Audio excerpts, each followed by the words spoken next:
guys, most welcome to the new video. In today's video you'll learn that how to copy this table as a picture and also with a link.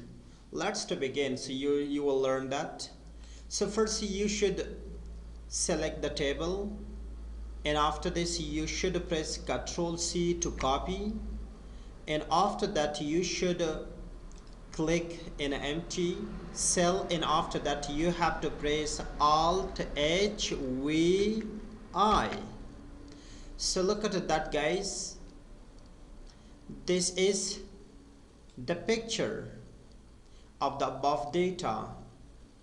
It means we can do like that. So look at that. Now I want to change here, but so you will see. So look at that, I want to change this number. So look at here, the change is coming here. So I want to write here 5,000. When click here, so immediately, even though this is the picture but it has link, even though you want to change here, for example I want to write here Ali, so immediately is going to be changed to Ali.